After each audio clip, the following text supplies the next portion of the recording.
میرے کریم نبی نے فرمایا اس عالم کی صحبت میں رہو، اس مولوی کی صحبت میں رہو، اس عالم کی صحبت میں رہو جس کے اندر یہ خصوصیتیں ہوں کہ تم اس سے مل جاؤ، وہ تمہاری 5 چیزیں چھڑا کے تمہارے اندر 5 خوبیاں لے آئے۔ وہ 5 کیا گئے ذرا توجہ رکھنا، پھر سے ذرا توجہ رکھنا۔ اللہ پیران پیر غوث اعظم رضی اللہ تعالیٰ عنہ نے اس حدیث کو بیان کیا گئے، اوے جس حدیث کو میرے غوث اعظم بیان کر دیں بتاؤ اس کی سند کتنی پکی ہوگی؟ بات آگے نہیں، بس بات سن لو۔ میرے کریم نبی نے فرمایا اس عالم اس مفتی کی صحبت میں رکھو اوے جو تمہارے اندر سے دنیا کی رغبت دور کر کے عبادت کی محبت پیدا کر ڈالے۔ یہ پہلی بات تھی، یہ کون سی تھی؟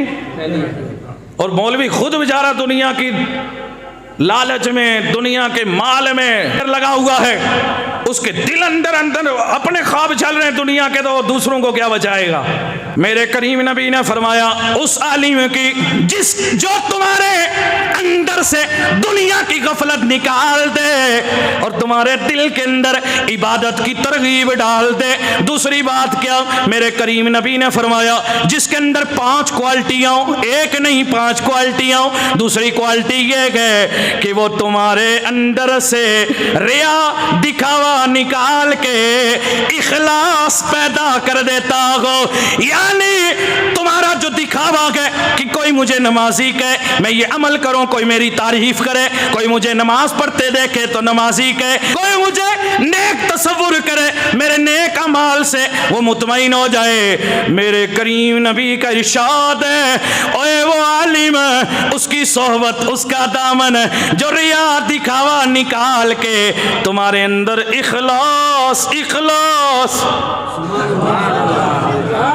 مولوی کا خود ہی دکھاوا اور ریاکاری ہو، سارا بیچارہ خود ہی ڈرامہ کرتا رہے تو قوم کیا کرے گی؟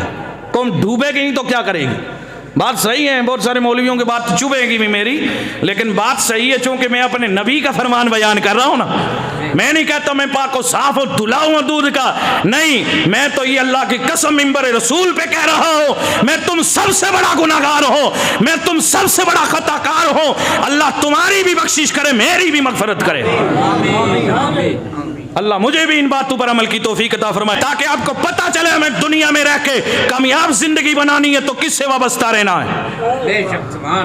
اللہ میرے کریم نبی نے تیسری کوالٹی یہ بتائی عالم کی، فرمایا اس کے ساتھ رہو جو تمہارا تکبر گھمنڈ ختم کر کے تمہارے اندر عاجزی انکساری کمتری پیدا کر دے۔ تکبر گھمنڈ جانتے ہو نا، اب مجھے تشریح کا اتنا وقت نہیں ہے، تکبر گھمنڈ اٹھا دے تمہاری زندگی سے۔ مولوی خود ہی اکڑا ہوا اور تکبر اور گھمنڈ میں، میرے پاس علم ہے جی اور میں بڑا عالم ہوں، میں یہ ہوں وہ ہوں، اندر کے حالات کیا ہیں؟ لیکن بتاؤ عالم کے اندر کیا ہونا چاہیے؟ تکبر گھمنڈ ہونا چاہیے کہ نہیں؟ حضور نے کیا فرمایا؟ صحیح عالم وہی ہے جس کے اندر عاجزی ہو، انکساری ہو، کمتری ہو، اکڑ نہ ہو، تکبر گھمنڈ نہ ہو۔ توجہ رکھنا، یہ 3 ہو گئیں۔ چوتھی بات میرے کریم نبی نے فرمائی لوگا اس کے ساتھ جڑ جاؤ جو تمہاری سستی کائلی دور کر کے تمہارے اندر نصیحت فکر ڈال دے۔ اس لیے آپ کو بھی ذرا یہ نہیں کہ بالکل سستی لے کے آپ ایسے بیٹھتے ہیں، ذرا جھوم کے بیٹھا کرو، عشق کی بات آئے، محبت کی، ایمان کی، عقیدے کی، تو چہرے پہ نکھار آنا چاہیے اور جسم میں سرور آنا چاہیے۔